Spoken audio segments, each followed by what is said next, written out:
ચૈત્ર સુદ 11 એટલે કે કામદા એકાદશી. કામદા એકાદશી મનુષ્યની સર્વ કામનાઓ પરિપૂર્ણ કરે છે.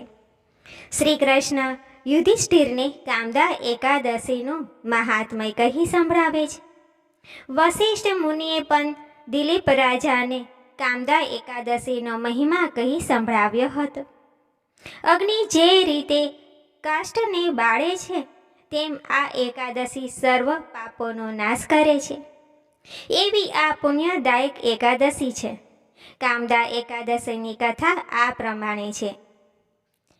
પૂર્વ વૈભવશાળી ભોગવતી નગરીમાં અતિ અભિમાની નાગ લોકો વસતા હતા.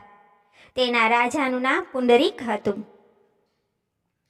કિન્નરો, ગંધર્વો અને દેવાંગનાઓ આ રાજાની સેવામાં તત્પર રહેતા હતા.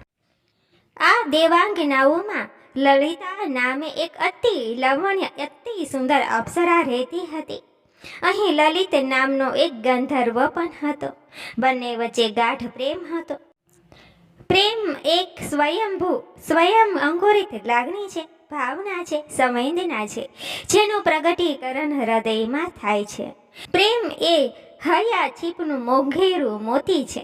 હૃદયવાણીનો મધુર મંગલ ઝંકાર છે. સૌંદર્યનું કાવ્ય છે ને કાવ્યનું સૌંદર્ય છે. જીવનની કવિતા છે ને કવિતાનું જીવન છે. પ્રેમને નાત કે જાત સાથે, લક્ષ્મી કે સત્તા સાથે સંબંધ નથી. પ્રેમ એ સર્વથી પણ અલિપ્ત એવું કોઈ અપૂર્વ તત્વ છે.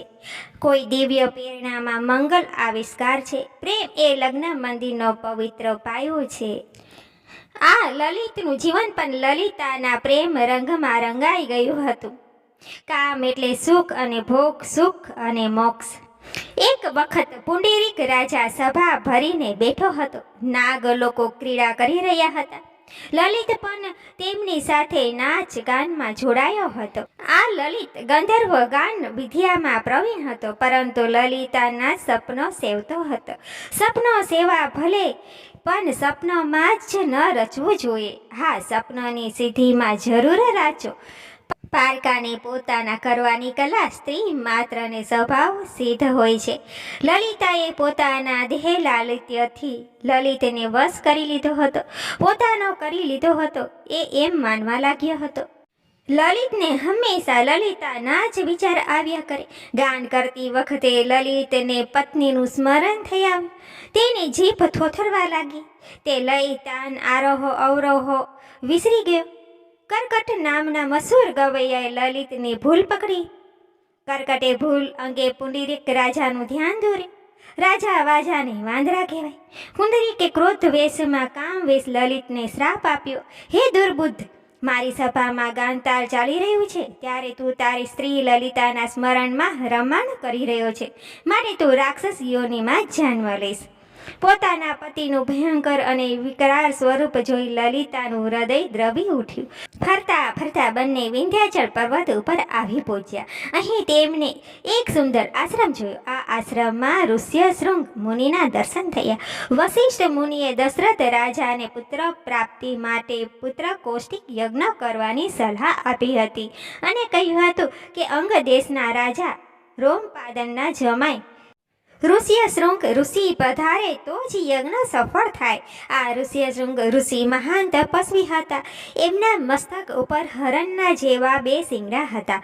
રોમપાદ રાજાએ પોતાના સુંદર કન્યા શાંતાને ઋષ્યશૃંગ સાથે પરણાવી હતી. તેથી તેઓ નગરમાં જ રહેતા હતા. પરંતુ સંજોગોવાત આશ્રમમાં જ મુલાકાત થઈ ગઈ. લલિતા હર્ષ વિભોર બની આશ્રમમાં ગઈ અને ગદ કંઠે પ્રાર્થના કરી કે હે મુનિવર્ય, મારા ઉપર કૃપા કરો. મુનિએ પૂછ્યું, બેટા તું કોણ છે? તું અહીંયા શા માટે આવી છે? લલિતાએ સઘળી હકીકત કહી સંભળાવી. મારા પતિને રાજા પુંડરીકે શ્રાપ આપ્યો છે, તેથી તેના રાક્ષસ યોનિમાં જન્મ લેવો પડ્યો. આપ મારા ઉપર કૃપા કરો અને શ્રાપનું નિવારણ થાય તેવો ઉપાય બતાવો. ચૈત્ર સુદ 11 કામદા એકાદશી કહેવાય છે. આ એકાદશી વ્રત કરીને તેનું પુણ્ય તું તારા પતિને અર્પણ કર. આથી શ્રાપ દોષ બળી જશે.